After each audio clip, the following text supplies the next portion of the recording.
worthwhile. I'm sorry. No, no, you're fine. You're fine. Good evening, everyone. It is Monday, April 20th, 2026. This is Ron, and we're going to see if we have any questions. Uh, that little piece I shared with you, I just want to let you know, I think one of the things I got from it was what we're doing, and we talk about putting things out there in the macro, and I think that was evident of it. Uh, so. That's why I wanted to share that with you. But getting back to today, I think we had a awesome day. Yes, an awesome couple of days actually. But on Saturday, Sheldon opened up to us about melanin from a video that he had seen, and we talked about that, or at least started talking about it, and we went into some other things. But uh, on yesterday, we talked about a lot about empathy.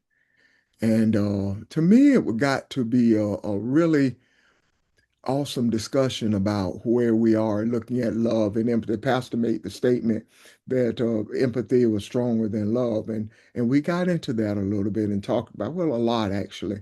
Uh, the other thing I thought was that I wrote down that I thought was awesome was Pastor said there is a way that for everyone on the earth to be connected with melanin. And we talked about that a little bit as well. So that's sort of where we left it yesterday. We talked about a little bit about DNA, and we talked a lot about carbon. I learned something because I hear George talk about carbon a lot, and I did not know they were one and the same. So, or part of types of carbon, not all carbon. But I thought it was an awesome discussion, and if anybody wants to ask a question or have a comment about that, if before I give it back to Pastor and see if he wants to continue where we are. Anybody?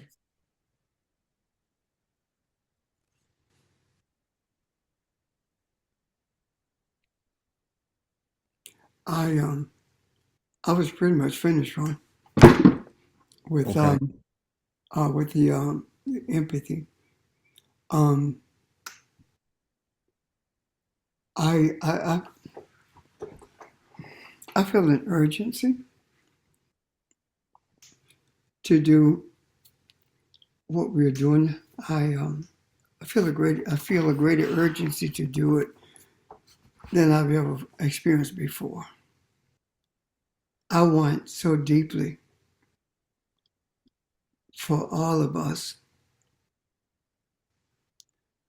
to not only see who we are, but to be it through our actions and our words and our thoughts. Right now, one of the things that I desire, that's on the top of my list of desires, is for us to make this desire all of our desire. And that is simply to make the Neanderthal gene recessive, at disconnected, deactivated. That in itself will serve the world, will change the world and save it from a lot of pain.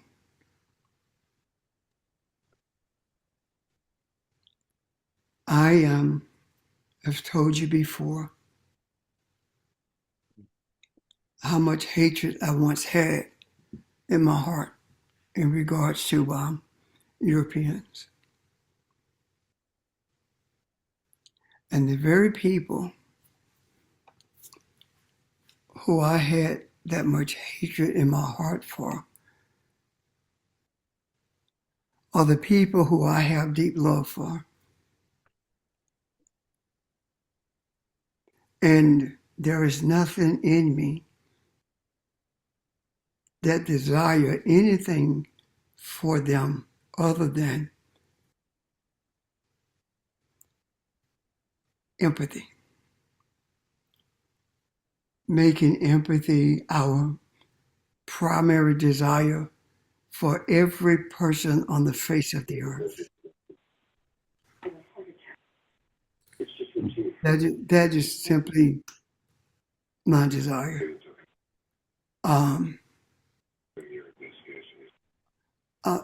Vermeer, would you mute 111, please? I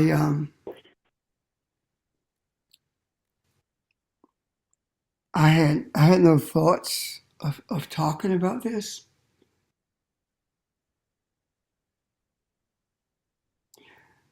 But what I feel about it, what I'm experiencing about it,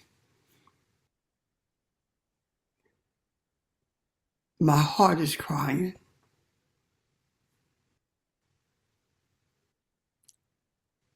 Because I know beyond the shadow of any doubt or question that everyone on this earth needs to have empathy. But we on this earth must have empathy for everyone. And if empathy is so powerful for us, if empathy carries with it such power until it aids you in surviving no matter what you go through.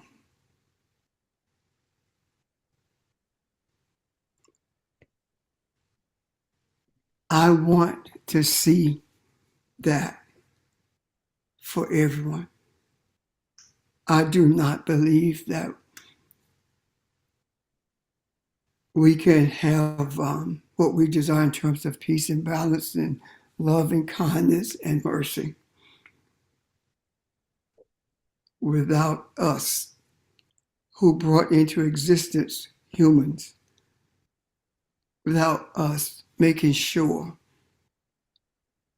that the Neanderthal gene does nothing to harm the earth anymore.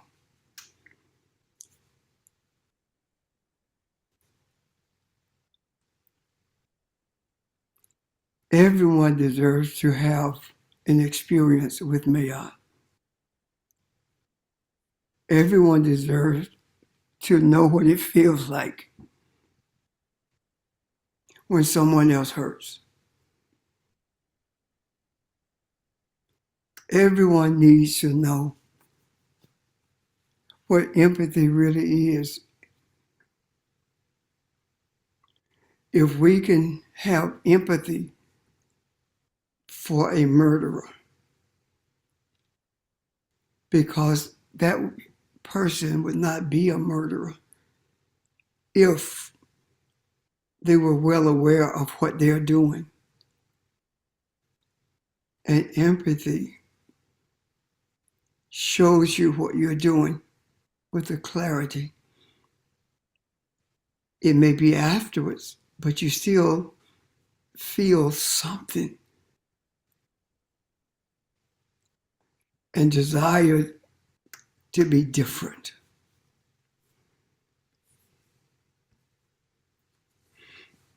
I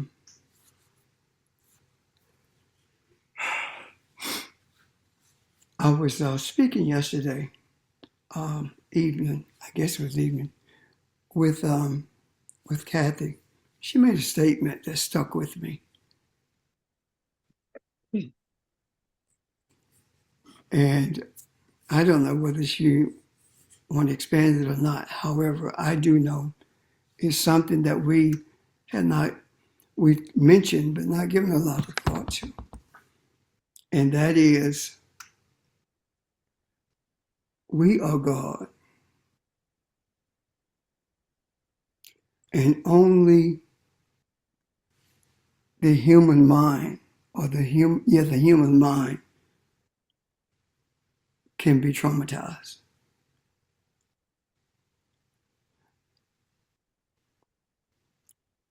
And that stuck with me because it reminded me of what Audrey had said yesterday about us having trauma, and we do.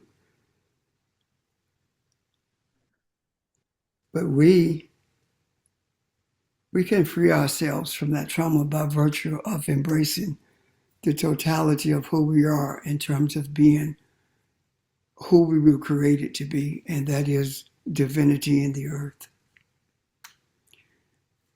Because divinity doesn't have trauma, divinity heals it. And I don't mean healing it and leaving a scar.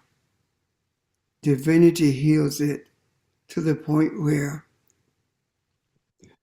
you don't feel like it's ever there, even when you think about it, or even when you read about it.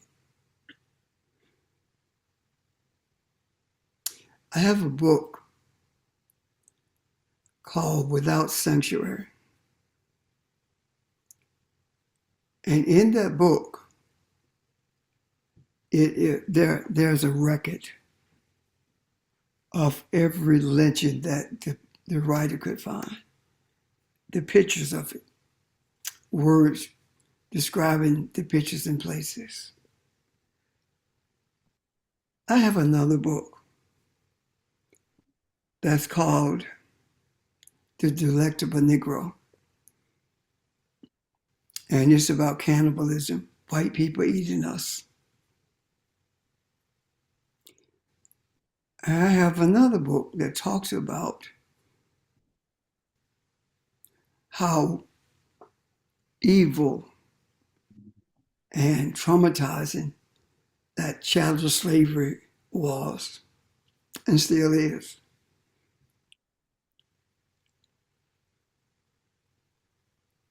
And now it's talking about being who we are. I can no longer look at those books the same. Neither will I share them with anybody. And the reason I will not share them with anyone is because it only promotes a continuation of human trauma and not the healing of trauma by the divine ones in the earth.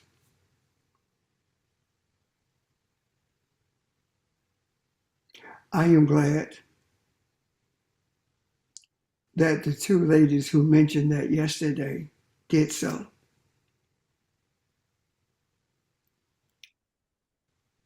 And I don't think it could have come from a better source in terms of the ladies of whom I speak.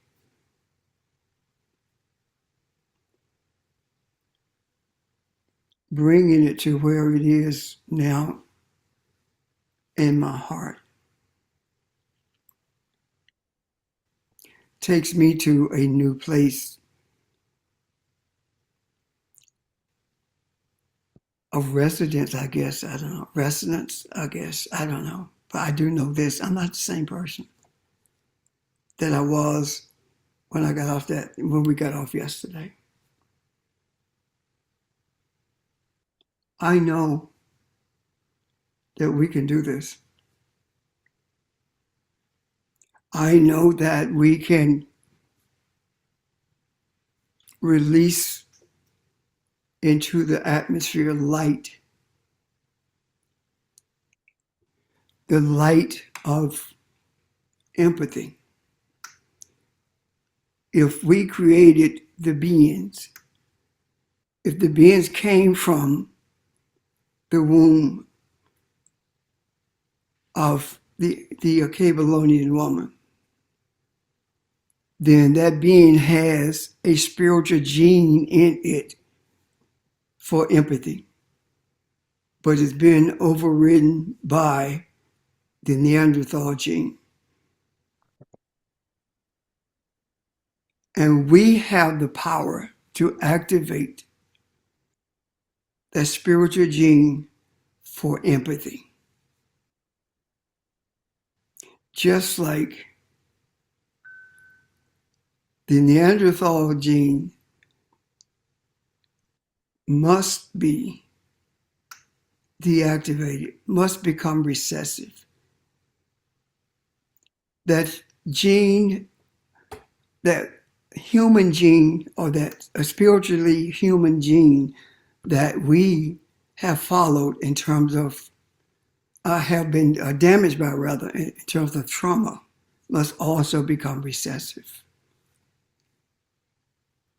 The church always preached about negative things, what people have done to us, whether it was through enslavement or whether it was people in the church or our community. It was all always negative, in how when you get to heaven, you're going to shout all over heaven because your troubles will be over. This concept of suffering did not come into existence until 1842, I believe it was. Enslaved people, we were not taught Christianity until 1842. It had been here almost 200 years. And the reason it happened is because a circuit preacher, European descent, told a slave master, if you want to control them, give them Christianity. Teach them that their rewards are in heaven and that we are following the directions of God because they were created to be enslaved. And of course, there's more to it than that, but you get the gist of it. And that's part of the trauma. But every bit of that was given to us by the Neanderthal mindset. And if we see the value in freeing ourselves from Christianity, then we must also see the value in freeing ourselves for the results that Christianity wrought in us. And a part of that, the result of Christianity, is trauma.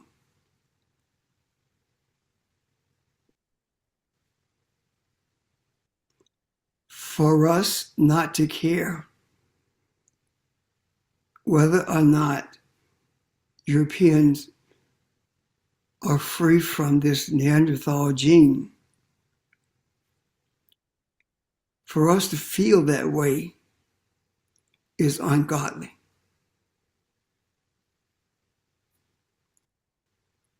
One thing I really, really love about us is that we don't judge. But along with that, our deep love for everyone makes us responsible for everyone in terms of their spiritual journey. And that is the reason we talk about putting things in the macro.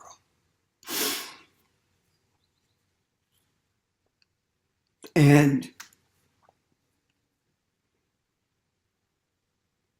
at this juncture of this journey,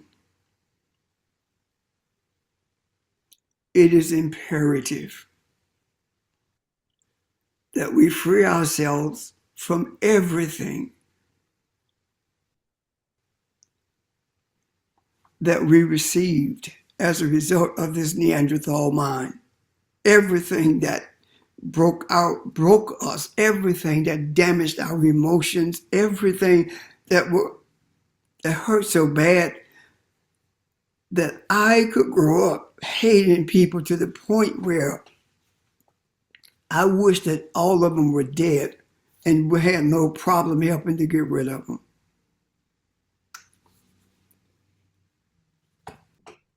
That's not who I am now. That was because of trauma. I am not traumatized anymore.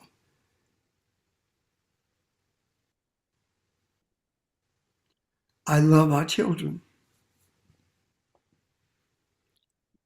They have done horrible things.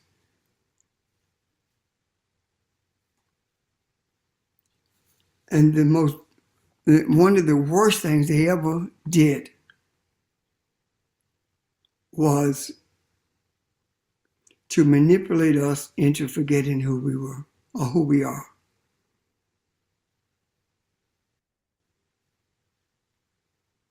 We have a chance. We have an opportunity. We've been given one by our ancestors. We've been given an opportunity to right that wrong.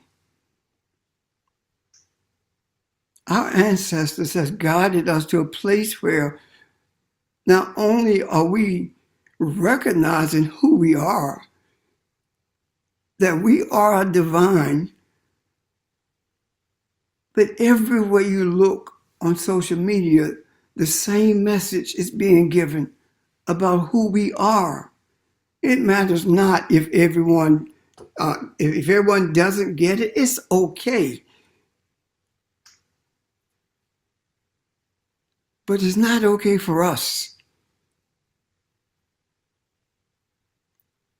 Because we made a commitment to shed everything that would hamper our traveling this journey.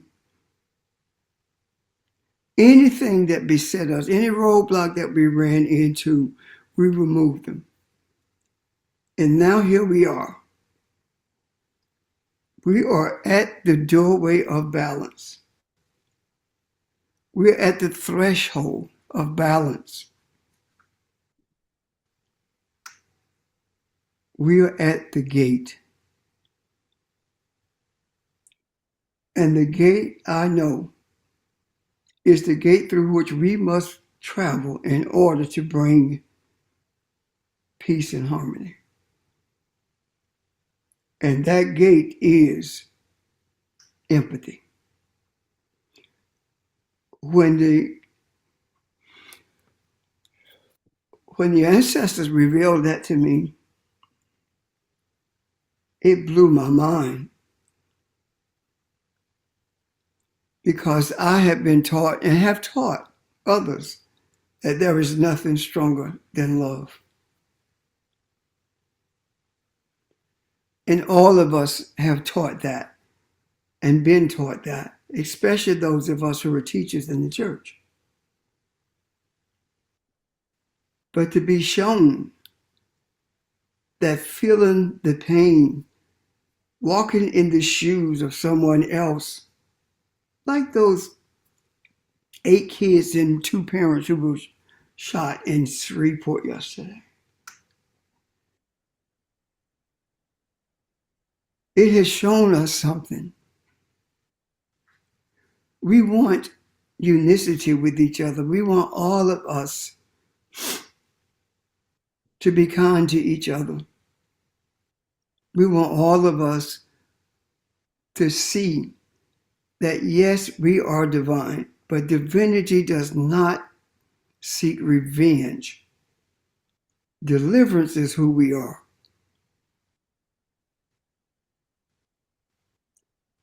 And the one thing that will bring us together without regard to skin color or cultural barriers is empathy. Feeling the heart of someone else. Seeking to heal that heart whether we are there with them or not.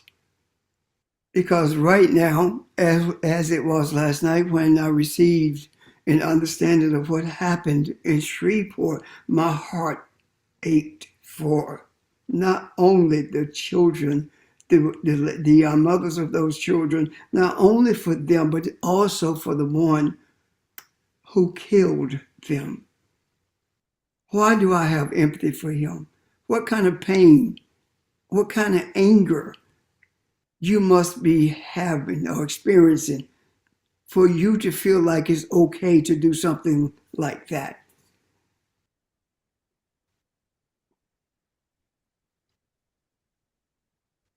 Empathy frees all of us.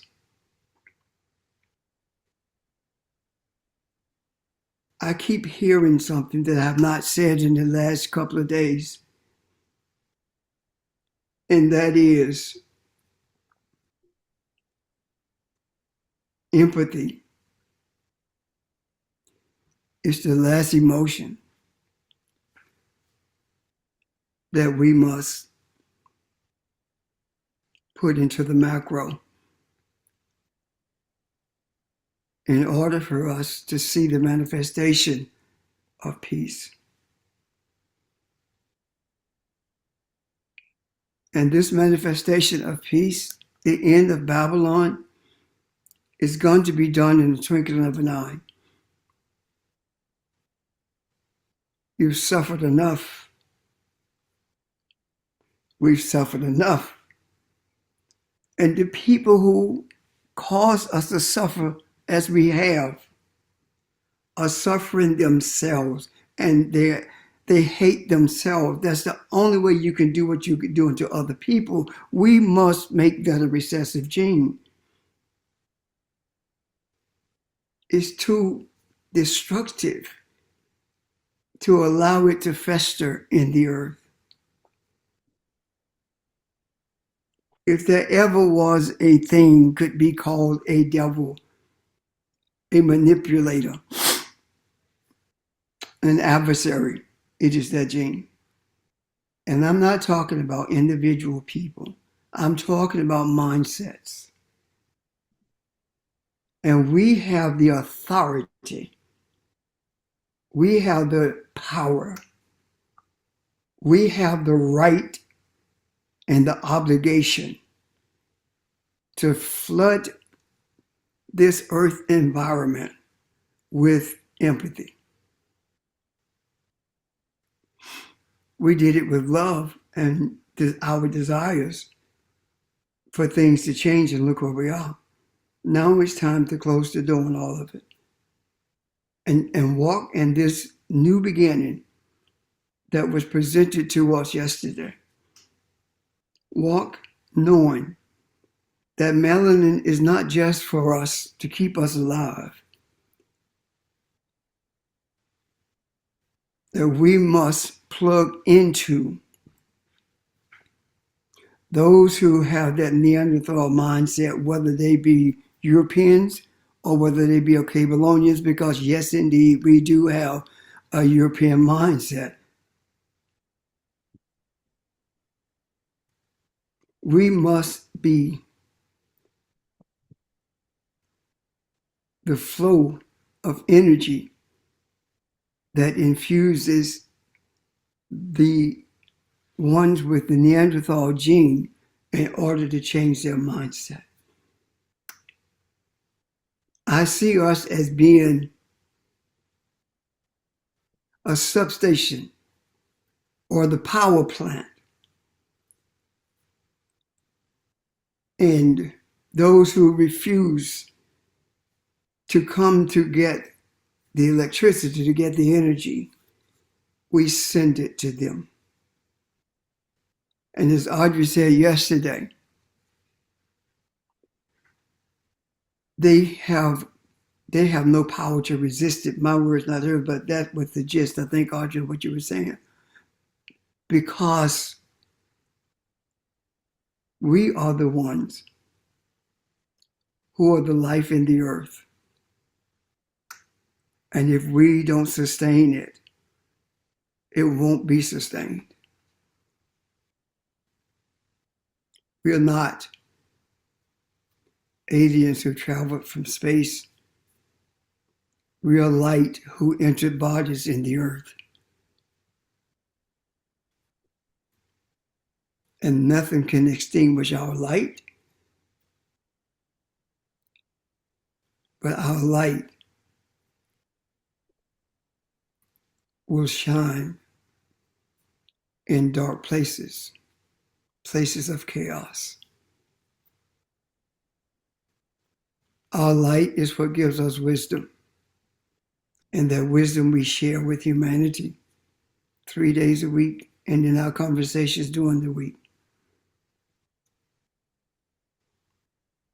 So I ask you, from the depths of my soul, I ask you, I even beg you to embrace the justice of empathy.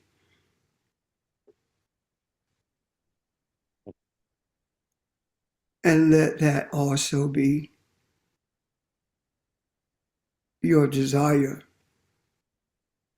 for everyone on this earth, especially those with the Neanderthal gene, the Neanderthal mindset. I had no intention of talking to you like this. It came. I don't apologize for it at all, because I know what I am experiencing at this moment.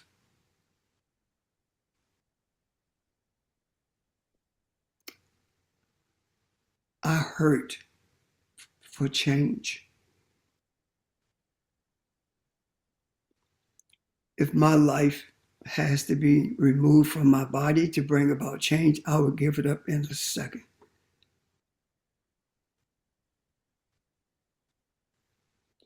Matter of fact, I have given up what I called my life to embrace what life really is. And since I embraced it, now seeing what it really is, it's the best decision that I have ever made. The decision to embrace who we are and to travel this journey with you guys. It's not over, not by a long shot.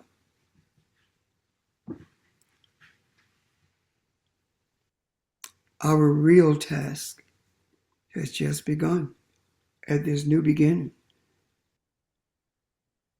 Let's see together what the ancestors have in store for us. Let's just open ourselves to the ancestors and see what comes to us.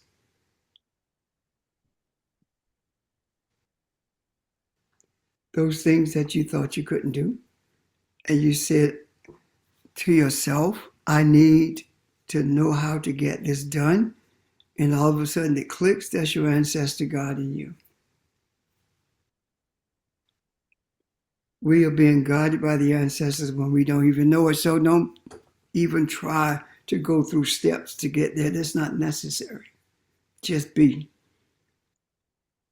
100,000 years ago, Nick wrote on that board, just be.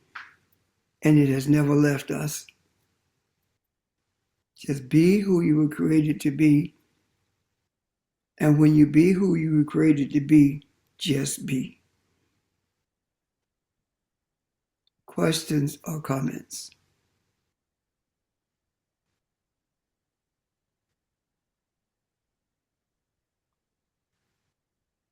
If it resonates. Pastor, Yes. it does resonate. I'll let you finish your statement. I was simply going to ask, say, if it resonates, just say Ashe and embrace it. Ashe. Ashe. Ashe. Ashe. Ashe. Ashe. Ashe. Okay, Kathy. I was was debating whether or not to share, but I feel I have to share based on what you said today.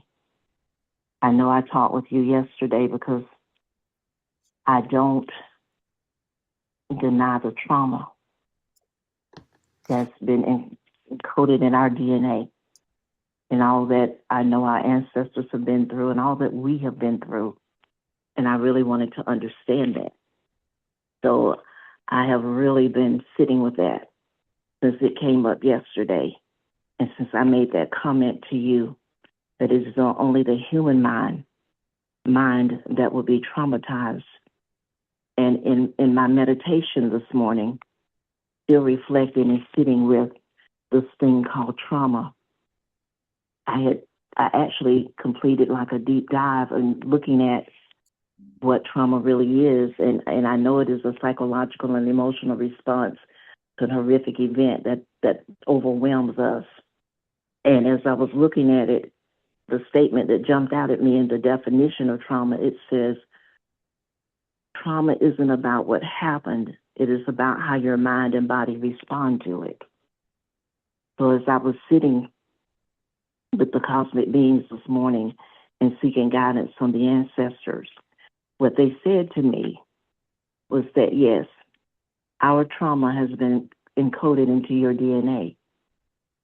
But the purpose of that trauma being encoded into your DNA was for you to remember the pain and the suffering and all that we went through, because you have to remember it didn't change and overwhelm our minds and bodies to the point that we didn't hold on to who we knew we are or who we know that we are.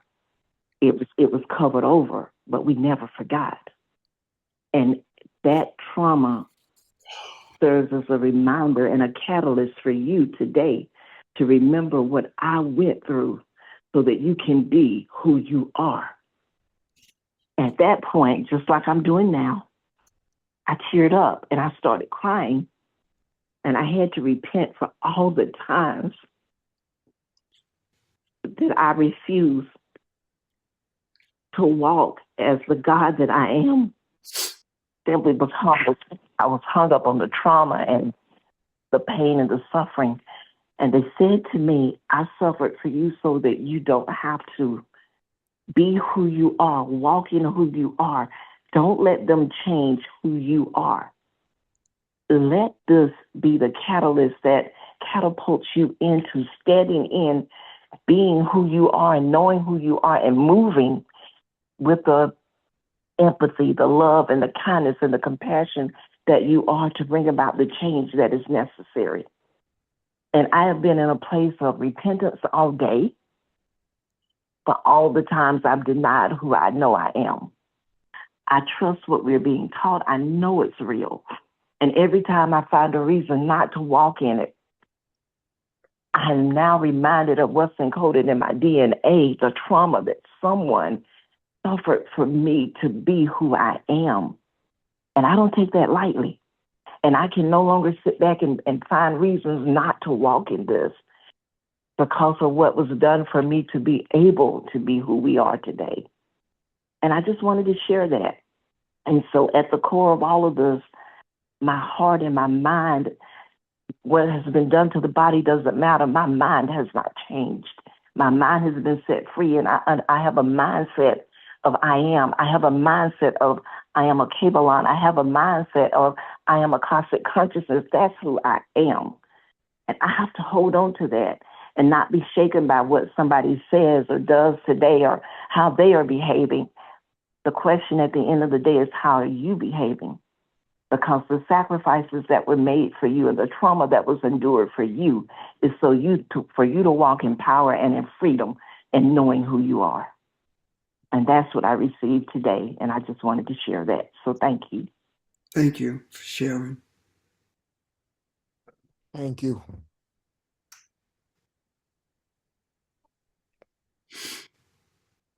Pastor Charles, Yes. I was always hearing when you had told us way back, and I appreciate that you putting this in the micro. You had told us way back, we all think that we are living and enjoying. We're not living. This stuff that we have, we see, touch, and they Neanderthal man got our minds thinking this is it, but it's not. All the Bible. I mean, we always know this is illusion, but this illusion got a hope. We want what we want, but we got that through the Neanderthal man. And I'm hoping I'm saying it right. And until we realize this life is not living, it's just surviving. I just say it like that because you can put it any way you want to. Because check to check, and day after day, it's just surviving. May I, Charles? Yes. But the material things that you acquire does not mean that you're living. They are not life, is pretty much what I said, that you're referencing. Yes, sir. It is the spiritual, it is you being spiritual where life is. It's you being one with God. Because I was in the church, of course. But it's the same message. And I thank you for that, Charlie. You're welcome. Audrey? It came to me when you was talking. Okay. Thank you. Audrey?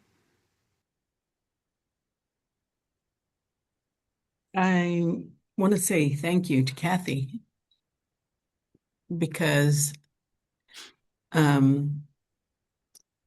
everything she said, well, let me back up a little bit. Last week, I spent the whole week listening to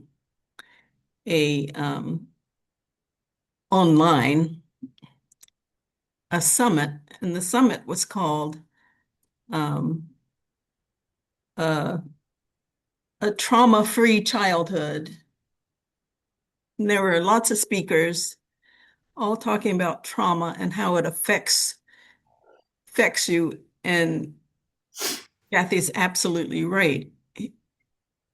It's what it does to your mind and your body. Not actually what happened, but what it does to your mind and your body. And after listening to that summit all week, I sort of made a decision within myself that I was not going to be a victim of trauma anymore. So I thank you, Kathy, because you just confirmed what I felt. And even though it was sort of amorphous, I couldn't really put it into, it didn't really take shape. But I know inside myself that I made a decision that I was not going to be a victim anymore. So, Kathy, I say to you, Ashe. Ashe. And thank you also. Thank you, because Shay. I hadn't realized that we were being victimized. We were seeing ourselves still as victims and not victors. And so I appreciate you saying that. And to that too, I say Ashe. So thank you.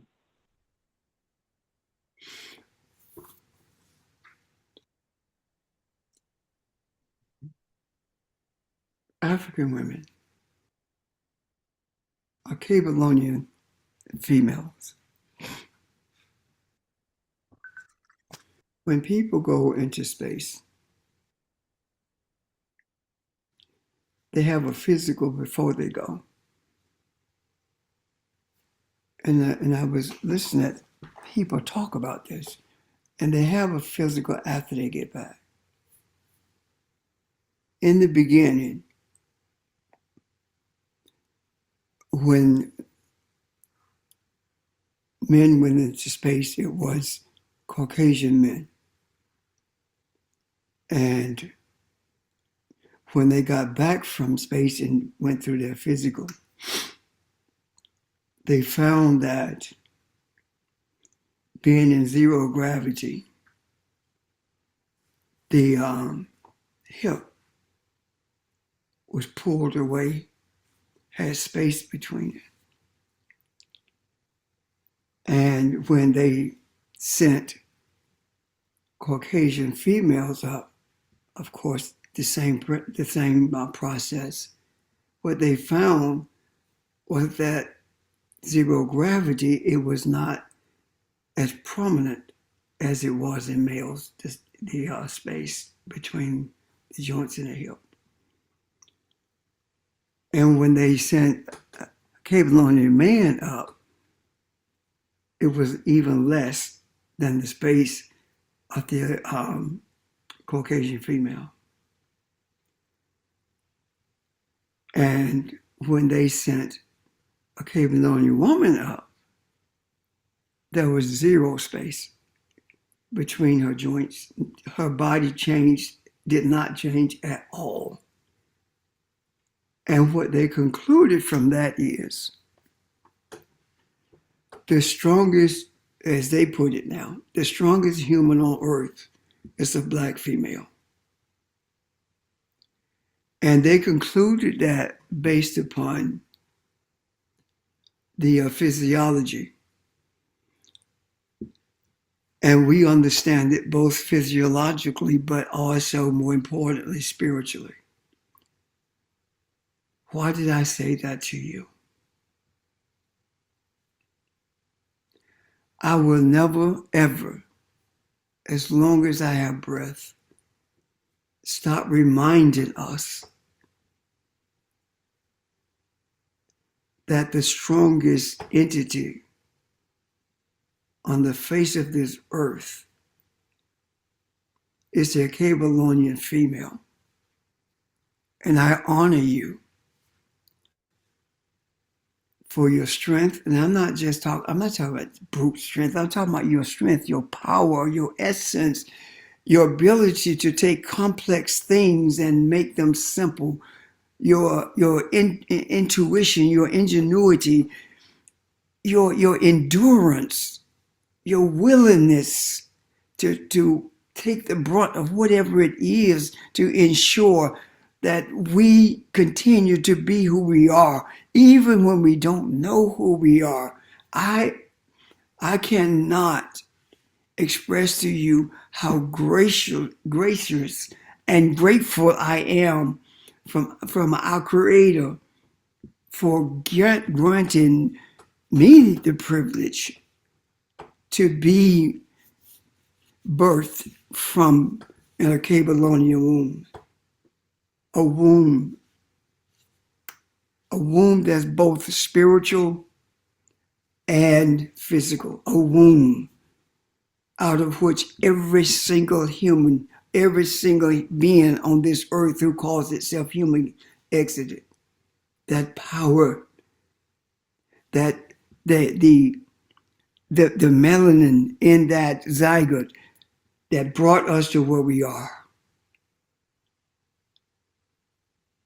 All because we were nurtured in a dark womb, being filled with wisdom, strength, and endurance. Being birthed into a world where we needed not only everything that was put in us, but everything that was offered as we walked this earth. Thank you. I say to all of you, Ashe, I could not be who I am or do what I do if it were not for you. I too say Ashe. Ashe. I agree. Thank you. Ashe. Ashe.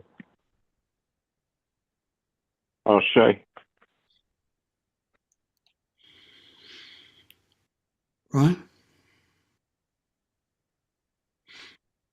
GC, you had something earlier. You okay? Yeah, no, I'm great and grateful.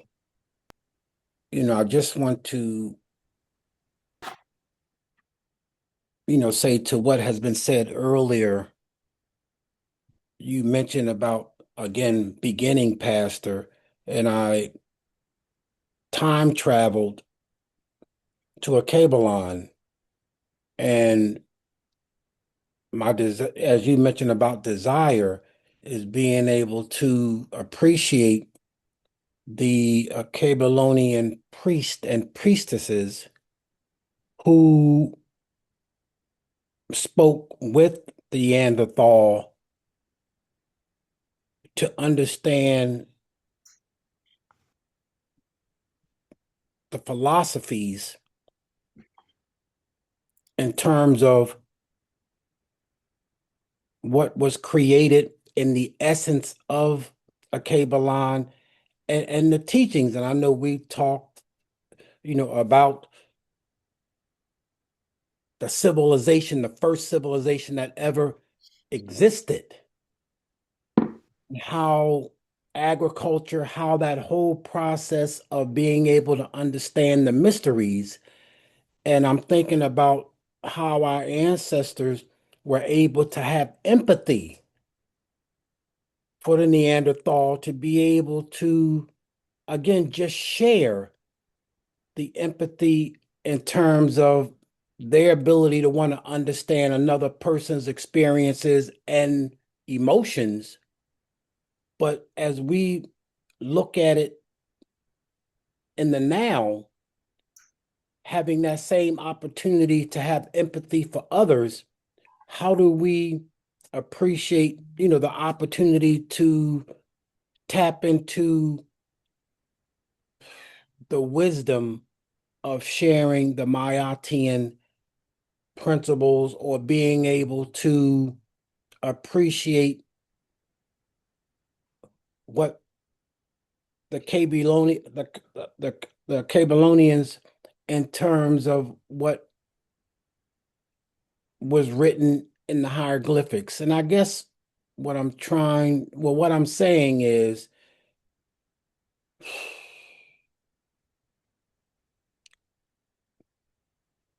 that we have the opportunity, and because of the cosmic wound, because of our desire to bring harmony and balance,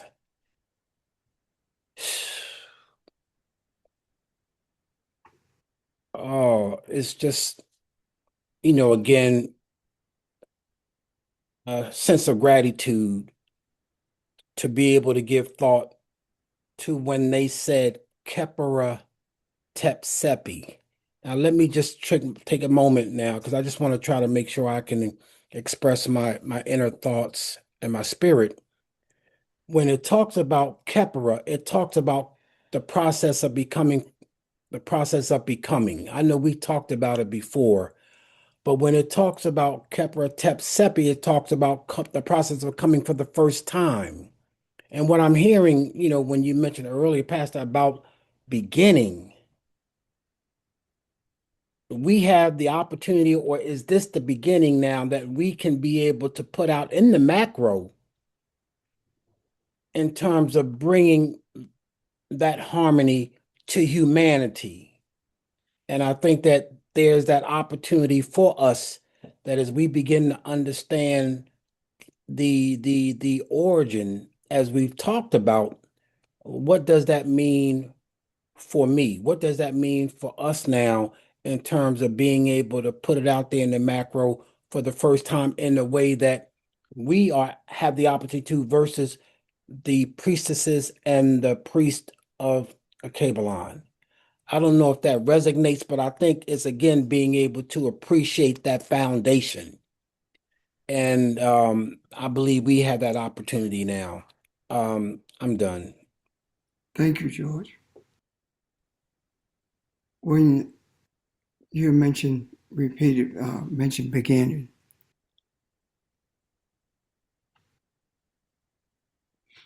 beginning is feminine. Everything begins with femininity. And I want us to remember that. Why? Because it keeps us focused on what and who had brought us into existence in the first place. We were not born in these bodies in the beginning. We entered these bodies after someone was impregnated. We entered the body. The first light that we experienced in the womb was the light of melanin. And from that light of melanin, our brains developed. And in our brains, of course, other organs, internal organs, but that melanin, that light that was in that melanin, melanated us, our brains, and that spark became the light that's in the pineal gland. That's our beginning, in the womb, in the light. Without the womb, there's no light. Without the womb, there's no life. I'm done. I think we have made a fresh decision to ensure the survival of humanity by virtue of infusing empathy into the environment of the earth. And I'm most appreciative for every one of you who've embraced the reality of your divinity. I concur. Thank you. And again, Audrey mentioned it before when she spoke about dark matter.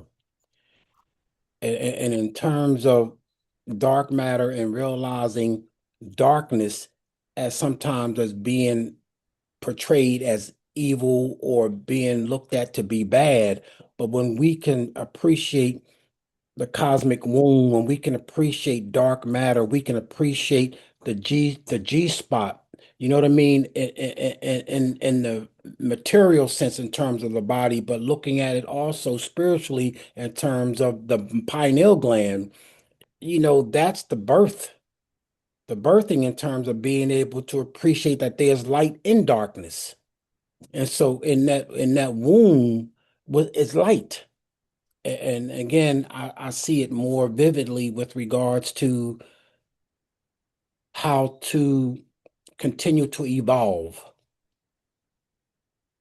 as the creators that we are and bringing harmony and balance to humanity. I'm done. Thank you. Thank you. Thank you. Thank you, everyone. What a beautiful evening. Thank you. Good evening. This is Barbara. Can I just add one thing, George, to what you just said about the Please. dark matter? Yes. The dark matter is I agree with you wholeheartedly. We have had a negative kind of description put on that, but the dark matter is simply that which we use for creation. And it's dark, meaning that there's unlimited potential there. And it's what we focus on and what we direct our attention to that draws that out, that shines the light. Because we are the light. We are the light. And when we shine the light on that, that is what causes whatever that potential is to be seen. And I don't necessarily mean with the physical eye first. It's seen spiritually and then manifest physically. So that when I hear dark matter, now all I see is unlimited potential. And then I, as the light, you as the light, determine what that potential, what's created from that potential by what you focus on. Thanks. Yeah. Thank you, Barbara. Thank you. Yes.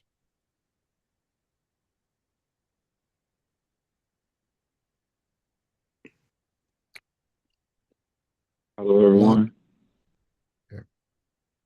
Hello, sir. Hello. Hello. That is actually connected to one of the also the melanin superpowers.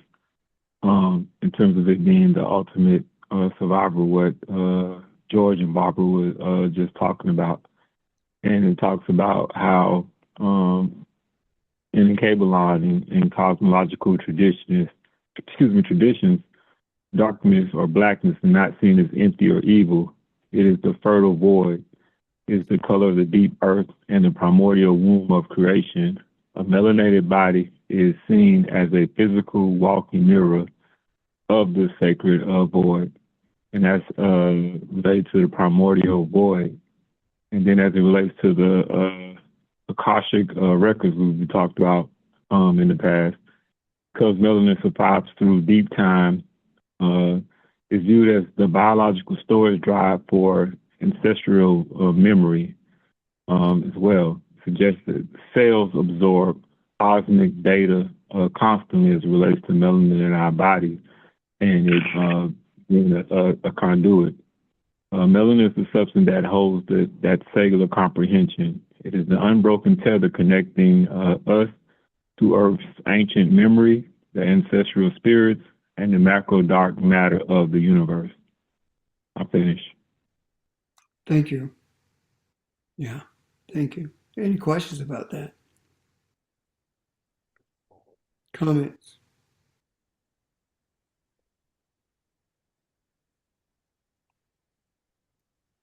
Okay.